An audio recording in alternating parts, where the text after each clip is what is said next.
é pai do Miguel, mais especificamente, presidente da União dos Pais pelo Autismo, é uma pessoa que eu tenho um orgulho muito grande de hoje dividir, a trincheira. E, na verdade, enfim, melhor do que eu falar, é melhor a conversa apresentar. Rafa, dá um oi. Muito obrigado, Dan, pelo convite.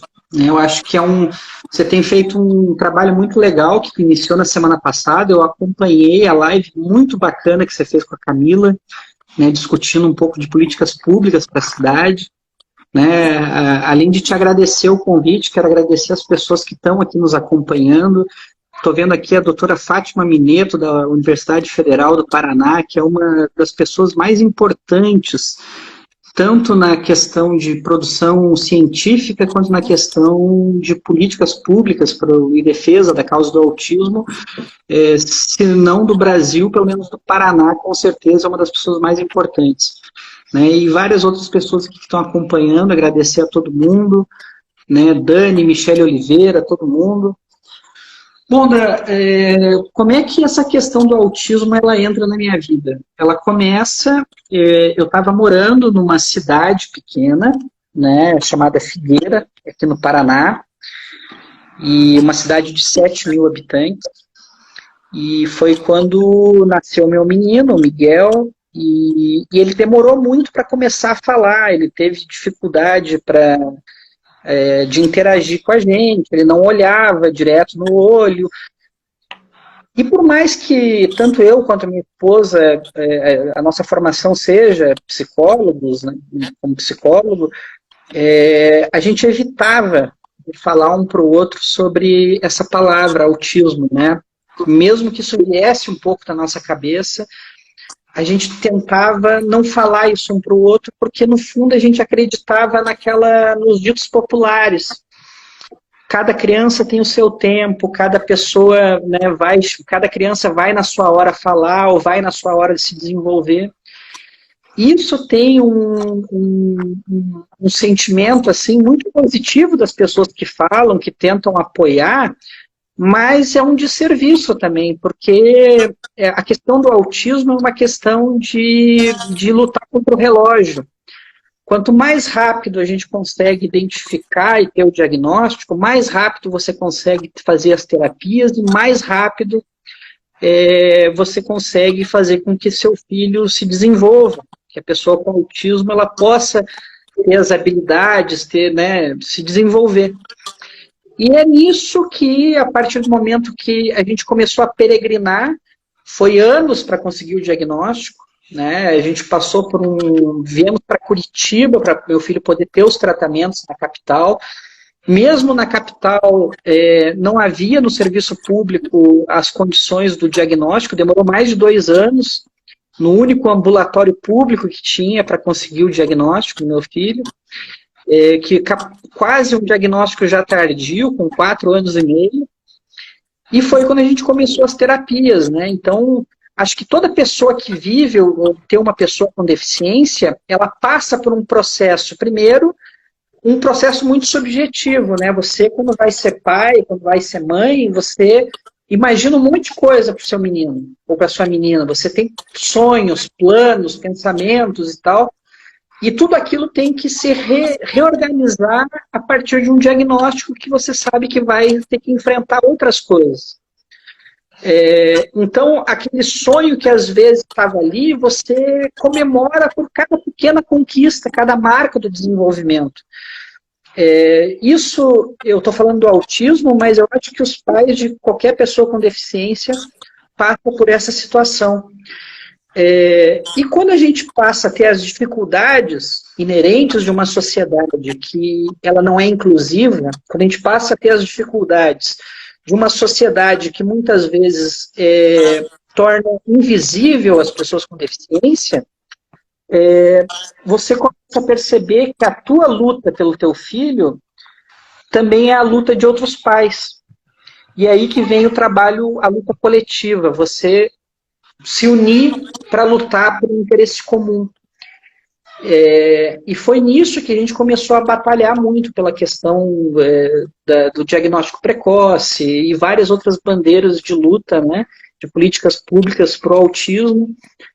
Foi nesse momento que eu conheci a UPA, União de Pais pelo Autismo, a entidade que eu sou presidente hoje, e que a gente reúne, né, centenas de famílias que lutam no dia a dia pelos seus filhos, né?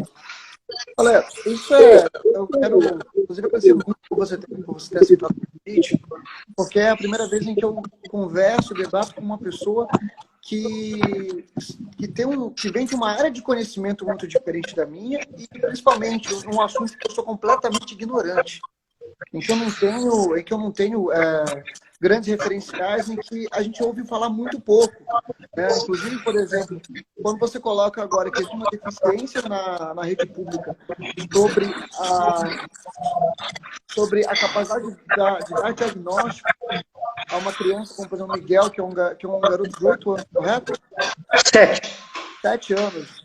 É uma realidade muito próxima e a gente tem uma dificuldade ainda muito grande de conseguir lidar com as deficiências dentro da rede pública. Revela uma necessidade muito grande que a gente tem que debater um assunto que, para uma boa parte da sociedade, ele é completamente distante, né? Então, eu quero ouvir muito para poder entender um pouco sobre essa realidade que para gente que não está diretamente envolvido não chega e que você tem toda essa vivência. Então, vamos começar pela parte de políticas públicas, né? Hoje a gente está, por exemplo, num momento que está discutindo muito a importância do SUS, a importância do serviço público de saúde, como a rede pública de saúde está sendo, né, essa grande barragem, essa grande rede que está segurando o coronavírus no Brasil, que com todos os desmandos de uma parte da política brasileira, ela está conseguindo dar uma resposta para dar segurança à nossa sociedade. Eu queria que você falasse um pouco sobre políticas, sobre como andam hoje, e, na verdade, como andavam nos últimos anos, desde quando você começou a militar na área, desde que você começou desde que você soube da situação e começou a trabalhar com isso, até hoje, como está a evolução ou a involução das políticas públicas no âmbito da saúde pública para as pessoas com deficiência?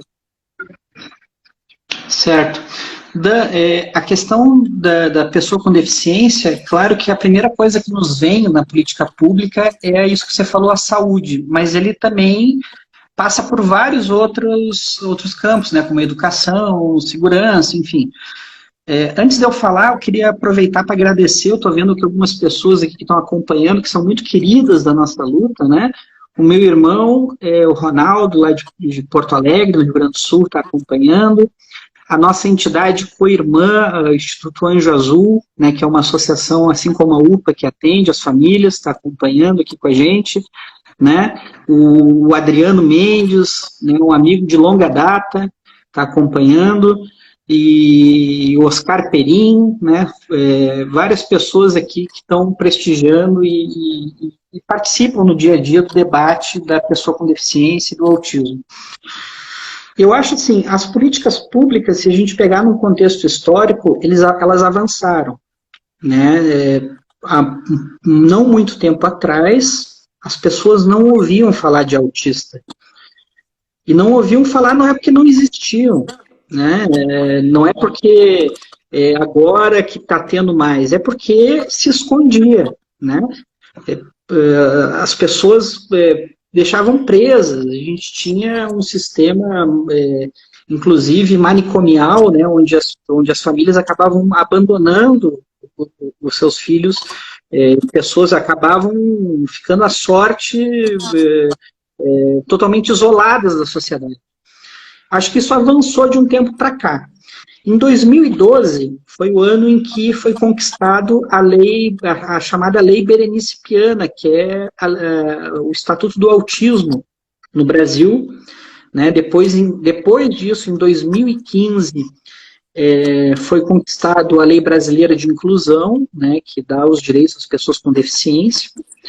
Agora, antes dessas leis, a gente tem que entender que elas se deram por conta da luta e da organização da sociedade. Ela vem desde 1985, lá em São Paulo, quando a primeira AMA, a primeira associação de pais, começou a se reunir em São Paulo, né, fruto de todo o processo que estava tendo, né, para ter a Conferência Nacional de Saúde, né, a Constituição Cidadã, etc. e tal. Essa mobilização sanitária brasileira da sociedade, ela acabou fazendo com que essas famílias lá em São Paulo, né, mobilizassem a reivindicação por direito dos seus filhos autistas. E depois teve essa batalha, que foi a Lei Berenice-Piana, a Lei Brasileira de Inclusão, e hoje a gente tem conseguido avançar, mas está muito, mas muito aquém do necessário, né? Você pega, por exemplo, assim, qual que é a grande demanda? Eu estava agora há pouco, antes de estar aqui contigo, com o Fernando Cota, que é o presidente nacional do Movimento Orgulho Autista Brasil.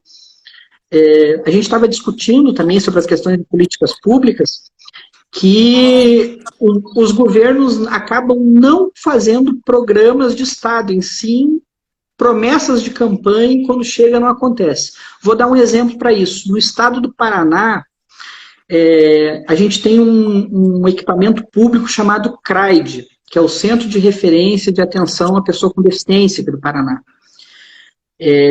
A então governadora Cida Borghetti, na época, ela anunciou um plano estadual, um programa estadual de autismo, onde colocava o CRAID como um centro de referência para atendimento, para fazer diagnóstico e terapias das pessoas com autismo. Pois bem, isso é um sonho, isso foi uma luta de muitos anos, todo mundo comemorou, todo mundo participou junto desse lançamento. Acontece que o CRAID ficou só na promessa, né? Depois que o governador Ratinho entrou, o diretor-geral nunca foi renomeado, nunca teve uma direção, o CRAID, nunca foi colocado os profissionais para os atendimentos. O pouco que tinha, que mal consegue dar conta da demanda do diagnóstico, agora com a pandemia do coronavírus, acabou sendo... O CRAID está perdendo, está dizendo para as famílias, não adianta mais trazer teus filhos aqui, porque não tem mais como atender. Então, a gente perde com isso, né? Você vai pegar os orçamentos, acaba não tendo no orçamento políticas questões financeiras que privilegiem a pessoa com deficiência e a pessoa com autismo. Isso só para falar do governo do Estado.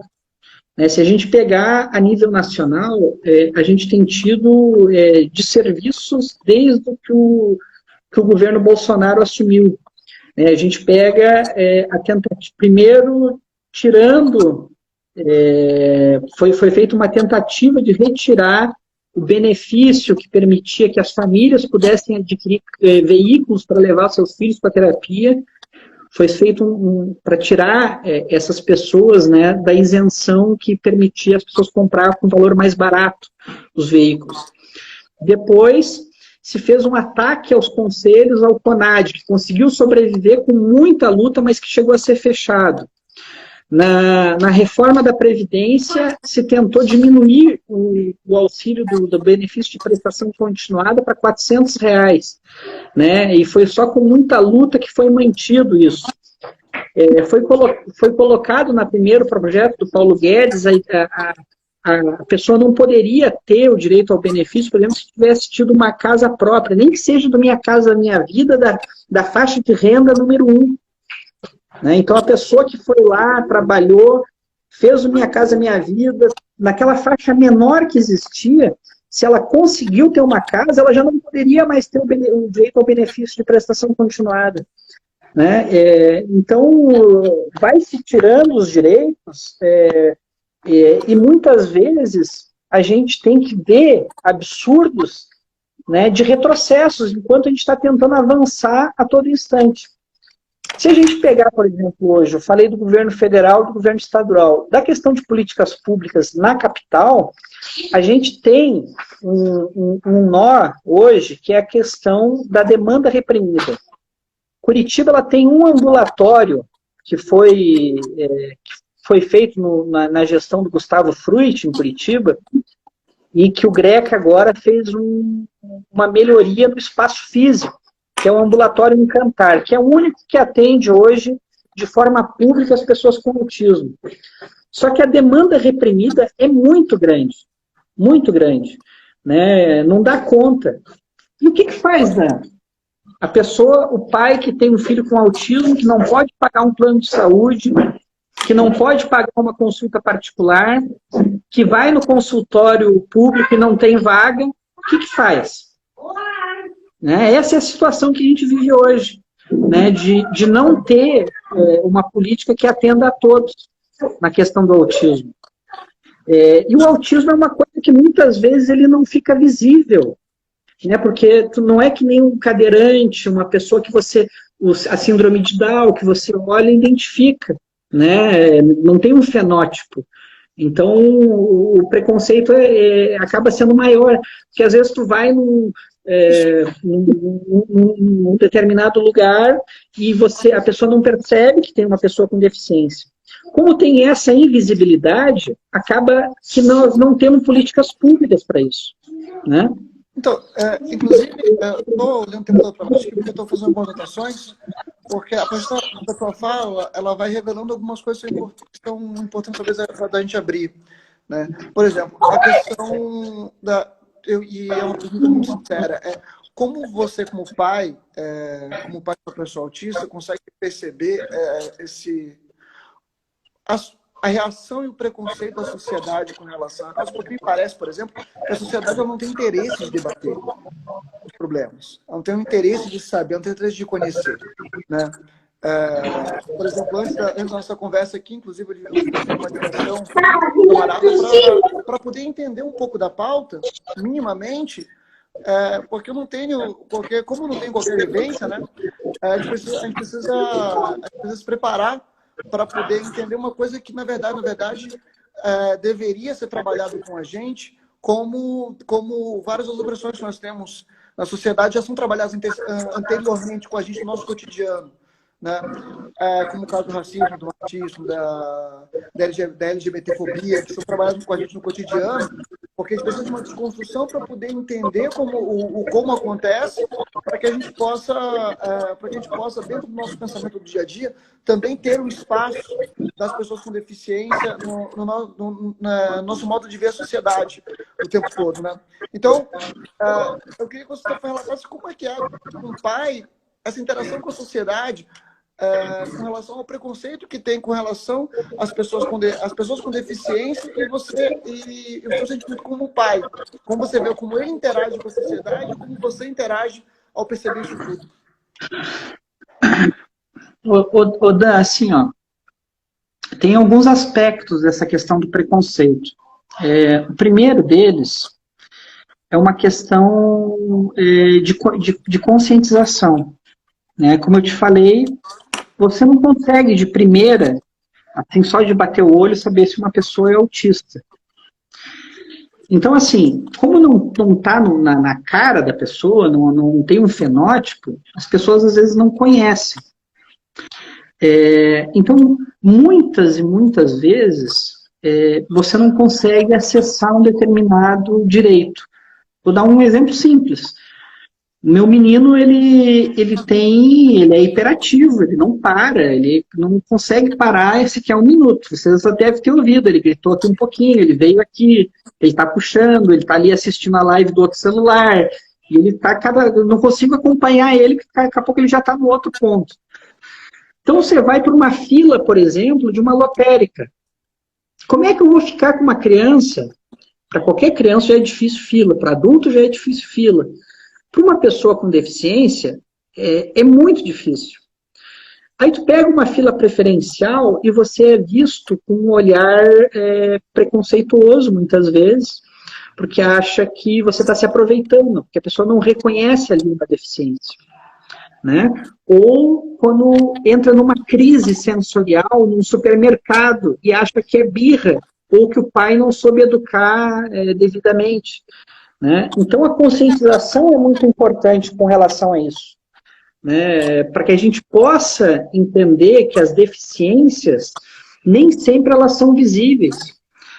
É importante, assim, para as pessoas que estão assistindo aqui essa live hoje, entender que o autismo, né, que acho que a gente não chegou a falar disso aqui no início, o que é, né, o autismo, ele é uma deficiência que ele atinge a questão comportamental, né, o comportamento, a questão cognitiva da pessoa, muitas vezes ele é associado a déficit intelectual, que a gente tem muitas vezes romantizado o autista como aquele gênio, né? Tem também, né? Muito no Asperger,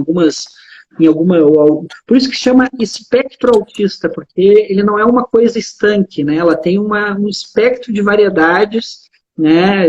Um autista que pode ter uma hipersensibilidade auditiva, outro pode não ter, né? Uma boa parte de autistas não olham no olho da pessoa, né? O meu filho olha, né? Então é um espectro de diferenças. E por isso é muito difícil de ser reconhecido muitas vezes. E outra é utilizar também a questão do autismo, muitas vezes, como forma de adjetivo. E a gente tem que se policiar disso muito. Porque as pessoas com deficiência ou autismo fazem parte de uma minoria. Só que essa minoria, somada a outras, forma uma grande maioria dentro do Brasil, dentro do estado, dentro do município. E essa minoria, que muitas vezes não é ouvida, ela precisa ter uma voz, né, que possa dizer das suas demandas, da sua demanda por educação inclusiva, sua demanda por diagnóstico precoce, sua demanda por terapias, sua demanda que faça ter um acompanhamento ao autista adulto, que tenha lares e residências assistidas, né? Porque um dos grandes medos que a gente tem uma pessoa que é muito conhecida no Brasil na causa do autismo.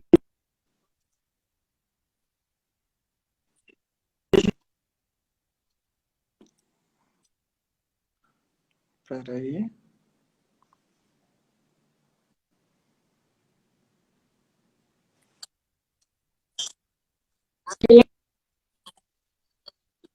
Que os tios não entendem as crises, tudo que a gente sente, a gente pensa, pô, um dia que eu não estiver mais aqui, como é que vai ser? Do dia que eu morrer, se o meu filho não conseguir ter uma independência para isso, né? Então essa questão do preconceito que você fala, ela tem que ser levada para a sociedade. As pessoas adjetivam, a gente viu esses dias um grupo de stand-up fazendo piada com um autista. Não tem graça. Não tem graça como não tem graça piada com negro. Agora, no dia 13 de maio, né, o dia de emancipação, de luta do povo negro, é a mesma coisa, não tem graça fazer piada com negro e não tem graça fazer piada com autista. Né? Não dá para a gente ter esse tipo de consciência na sociedade. E usar como adjetivo também, né? Muitas vezes a gente fala assim, aquilo lá é meio autista, aquela pessoa. Uhum. Pô, qual que é o problema? Autismo não é adjetivo pejorativo. Se a gente pegar a palavra retardado, por exemplo, ela vem de uma nosologia clínica da psiquiatria do início do século, do retardo mental. E foi só a partir de que alguém começou a adjetivar que você transformou a doença mental, o retardo na época, que era chamado, que hoje é o déficit intelectual, num adjetivo pejorativo, né? E a gente não admite que isso seja tratado como adjetivo pejorativo. A Nayara Lins, que está acompanhando a gente lá de Belém, ela falou da hipercusia. E eu não sei o que é hipercusia. Nem eu. Ela falou aqui, a Nayara Lins, aqui, ela falou sobre a hipercusia. Acho que é uma característica que as pessoas menos respeitam, é uma das que mais abala. Eu não sei o que é hipercusia. Nem eu, Dan.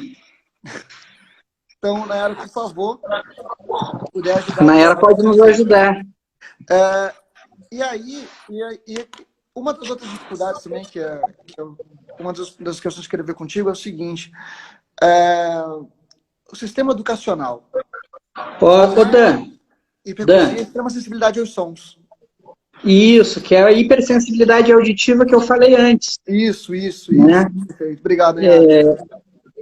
Você veja, ó, só para entrar um pouquinho nessa pergunta dela, da hipersensibilidade, nós já participamos, eu e você, de eventos, né? Inclusive do PCdoB, já participamos juntos.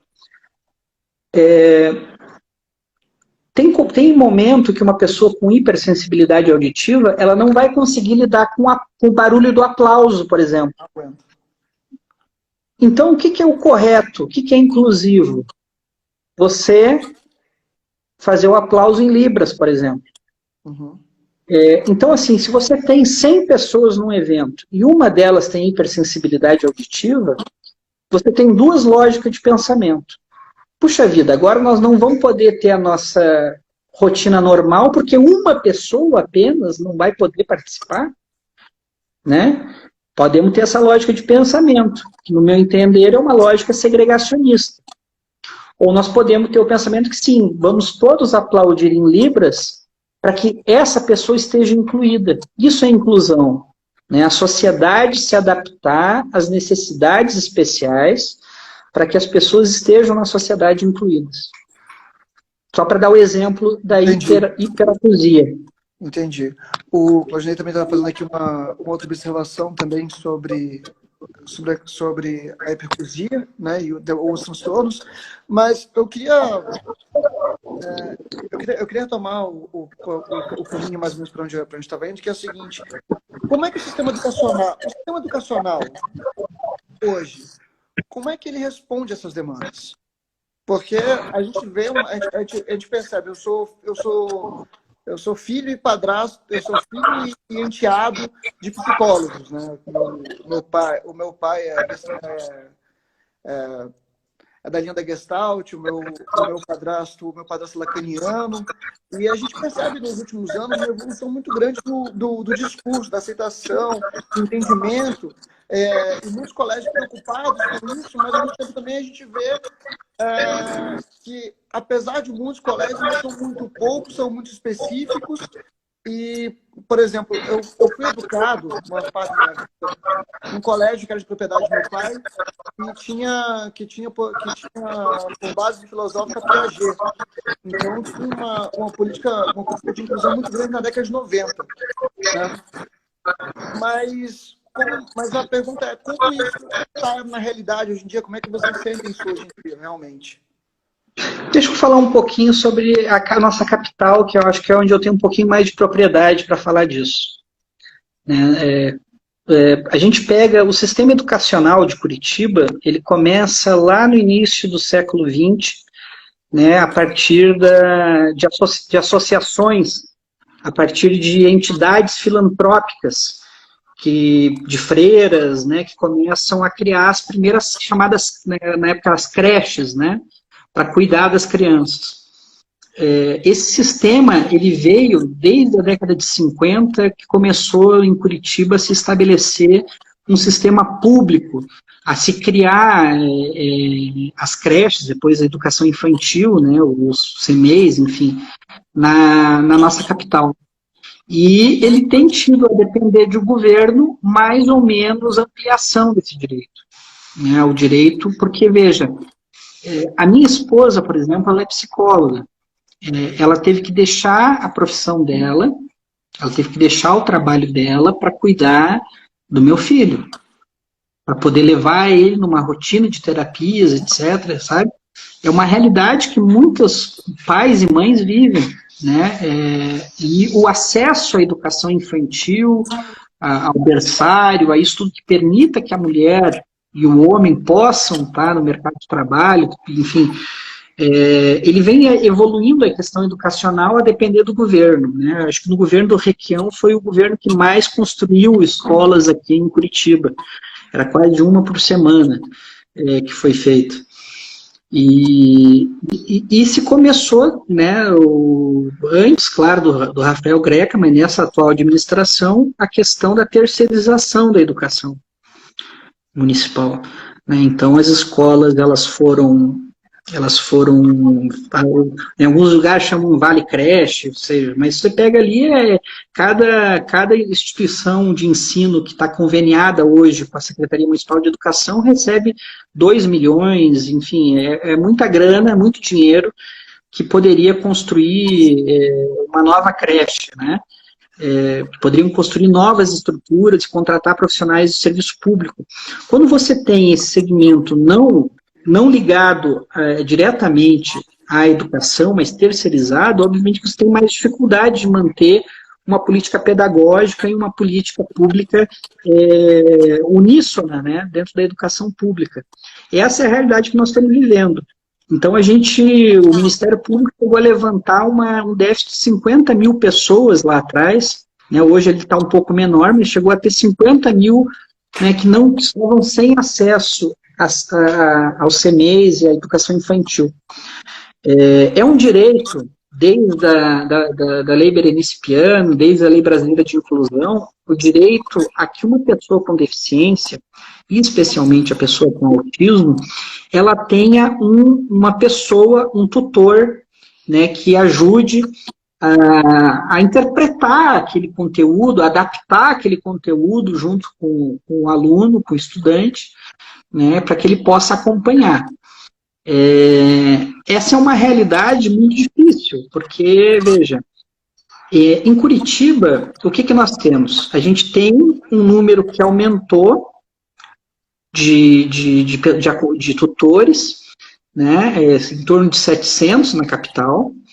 Antes era 350, mas antes eram 350 professores, pessoas formadas, né, com especialização.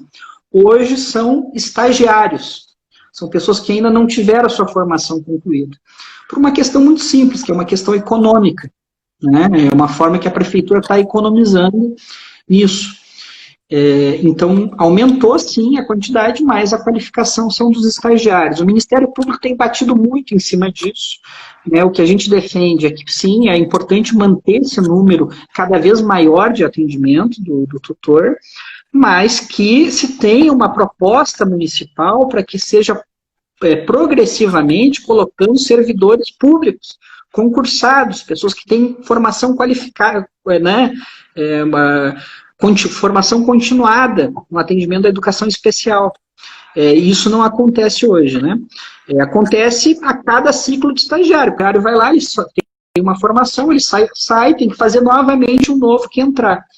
E outro problema que existe é quem define hoje quem que tem direito ao tutor ou não. Se você tem só 700 e tem 1.400 autistas na rede pública de Curitiba, alunos da educação infantil autista, quem que define qual que é a metade que precisa e qual que é a metade que não precisa? Né? A Secretaria Municipal de Educação ela tem um entendimento que é eles que definem. É uma equipe própria, né? Mesmo que você tenha um laudo médico, uma avaliação multidisciplinar dizendo que aquela pessoa, aquela criança, ela precisa ter um atendimento de um tutor, não vai ser esse laudo que vai definir, e sim a própria equipe pedagógica da Secretaria de Educação. Então, do ponto de vista da educação inclusiva, é um problema, né? É um problema, essa questão que a gente tem que enfrentar. Isso na questão da educação, né? E o quadro piora na questão do Estado. No Estado, a gente não tem essa quantidade de pessoas a gente pensa muitas vezes o autista criança, mas o autista jovem, o autista que está na universidade, na universidade pública, ou que está na escola, piora a situação ainda do ponto de vista da política pública estadual. Isso na educação, né? Cara, isso levou para um ponto que, inclusive, que eu também foi muito importante entender, que é o seguinte. O autista tem um nível de desenvolvimento dele específico, toda uma estrutura possível de ser trabalhada para a inserção na sociedade, que nós estamos entendendo que ela é deficitária, bastante deficitária, e isso certamente acaba influenciando na empregabilidade desse sujeito, na capacidade dele de se integrar a um sistema econômico que nós temos, que é naturalmente excludente, que mantém um exército de reservas gigantesco, que no Brasil nós temos mais de 20% de desempregados. Se existe, como funciona e como não funciona uma política pública de integração da pessoa com autismo ao mercado de trabalho ou ao cotidiano de uma vida adulta, por exemplo. Então, a gente tem, né, hoje não só a pessoa com autismo, mas toda pessoa com deficiência. As empresas com um determinado número de funcionários, ela tem a obrigação de contratar pessoa com deficiência. Só que aí a gente entra num problema estrutural, porque a gente não tem... É tão escasso hoje o atendimento da pessoa